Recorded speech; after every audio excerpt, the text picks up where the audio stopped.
Let's get some further analysis. Justin Bassi is a former Chief of Staff to Foreign Minister Payne. He's now Executive Director of the Australian Strategic Policy Institute. He's in the studio. Justin, thanks for your time. What was your view on the speech? As we said to Peter, really came in two halves. One, the olive branch, saying let's have a win-win relationship. The other, pushing back very forcefully against any criticism.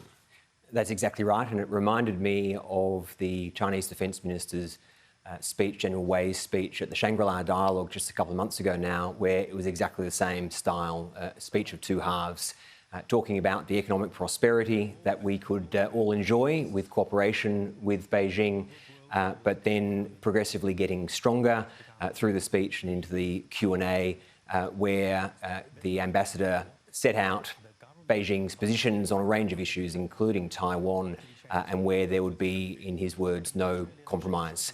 The message was clear in the bilateral relationship. It would be Australia that would have to change not just rhetoric, but policy to ensure a productive relationship going forward. And not just Australia, but the various regional partners that have copped flack as well. In fact, the Japanese ambassador Yamagami is joining me for his thoughts in about half an hour from now, but so strong in terms of repudiating the American position, the Pelosi visit, and saying it all started due to their miscalculation. Well, that was very clear, came across very clearly. I think it's important to ensure that we're starting from the right starting point. The visit, whether Speaker Pelosi should have gone, is a legitimate question, and there's a debate as to whether it was in everybody's interests that Speaker Pelosi went. Once the publicity occurred and the threats occurred, then there was no question the visit had to go ahead, otherwise it would be a back down to coercion.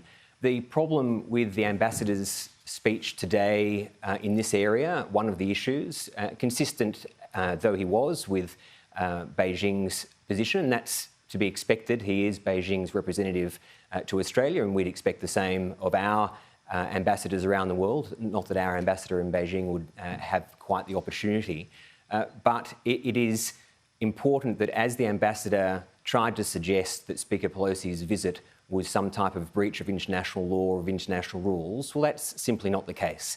Was it upsetting to China? Yes. But did it breach any bilateral agreement or international rule? No.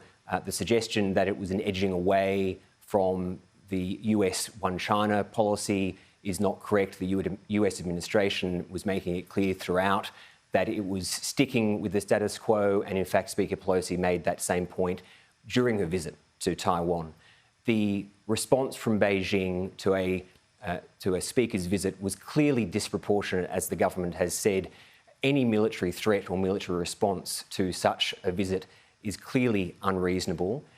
Their aim was to try to have the visit cancelled, and once that aim didn't succeed, their aim changed to ensure that, to try to ensure that future visits, whether it be from the US or other countries, would not occur. Is it also about shifting the balance, the military balance, by saying, well, OK, there might be a crisis, you made the visit, and we're going to shift the status quo in that sense?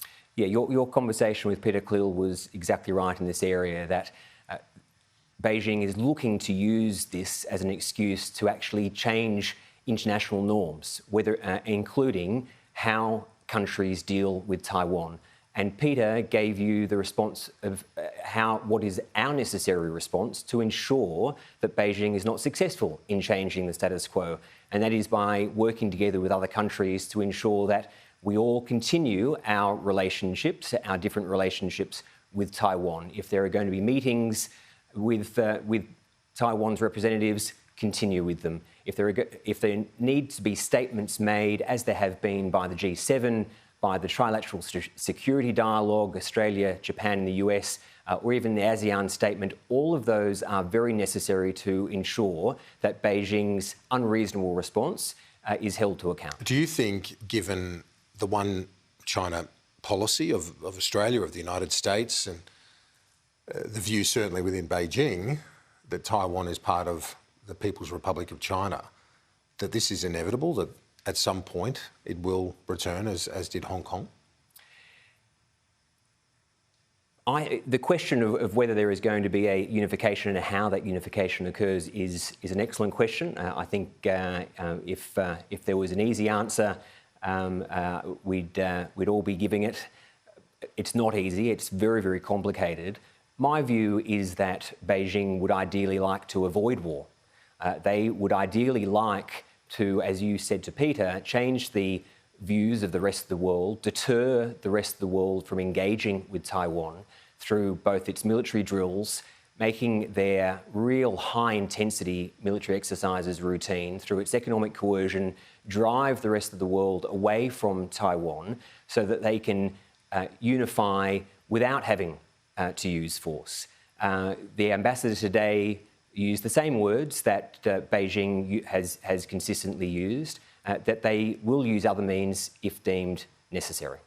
And on the Pacific, his comment that they don't plan to build a base, and in fact he broadened it out, saying we don't want to expand our sphere of influence, is the way he put it. I think you need to judge all countries, not just by their words, but by their actions. And unfortunately for Beijing, there have been a series of commitments made that they have broken. And that results in trust being broken. They have a long way to go, in my view, to meet their international standards and meet international rules and uphold them. As an example, a couple of examples, President Xi told President Obama that there would be no militarising of the South China Sea. Well, that clearly wasn't the case, and it happened. He also said, not just to the United States, but to Australia, that there would be no cyber intrusions. Well, that's clearly not been the case. So the problem that we face is that it is not only wanting to hear the right words, but we have to have, over a long period of time, actions that are not malign and that go towards a productive relationship. And in the meantime, there is this risk, as Peter Khalil rightly pointed out, of miscalculation. If you've got major live-fire military exercises happening very close, in close proximity to Taiwan's military, there are big risks there. Absolutely, what Beijing would be relying upon, Kieran, would be that the United States doesn't want escalation. I think the United States, like Australia and others, have been very calm and calculated in their statements made in response to Beijing's overreaction. I think Beijing's analysis would be that the level of high-intensity military exercises that they are currently undertaking will not result in particular, a US response. I think that is accurate, but as you say, miscalculation is always a worry. And finally, the Freedom of Information document reported by The Guardian saying Peter Dutton chose you as his captain's call to head up ASPI. Does that change anything as far as you're concerned?